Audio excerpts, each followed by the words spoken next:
صباح الخير. هقول فكرة عن الدوري العام بتاعنا. أتمنى إن أشوف دوري عام قوي. إزاي يبقى قوي؟ بدل ما يبقى عندنا منافس واحد على بطولة الدوري، أتمنى أشوف 20 منافس، يا أكتر أو يا أقل، على بطولة الدوري العام.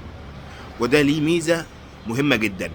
كل ما يبقى فيه منافسين أكتر، كل ما يدونا فرق قوية، وهيبقى الدوري بتاعنا قوي، وهيبقى دوري محترفين. ما ينفعش دوري يبقى فيه منافس أو منافسين على بطولة الدوري، لا. أتمنى إن يبقى فيه 20 منافس على بطولة الدوري، يعني ما بين الفريق اللي بيحتل المركز الأول والفريق اللي بيحتل المركز الأخير في الدوري، يبقى في ما بينه وما بينهم وما بين بعض يبقى في 8 نقط فرق، مش 40 نقطة فرق، لا، 8 نقط فرق ما بين الأول والأخير.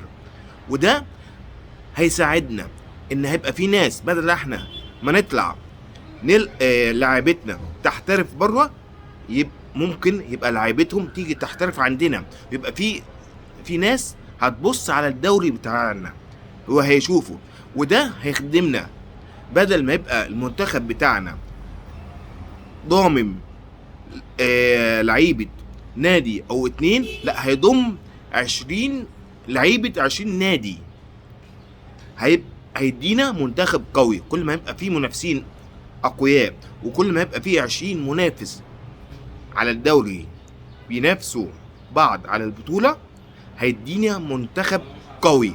بس اهم حاجة يبقى كل الفرق متساوية في جميع الامكانيات والمميزات، يبقى مفيش فريق اعلى من فريق، عشان يبقى الكل يعرف يجيب لعيبة. ما ينفعش مثلا يبقى انا معايا امكانيات على قدي، والاقي لعيب نادي اخر مع امكانيات عالية وياخد اللعيب مني، لا، يبقى احنا كلنا متساويين، عشان يبقى في حاجة محترمة وحاجة جميلة، ويبقى في تكافؤ فرص. شكرا.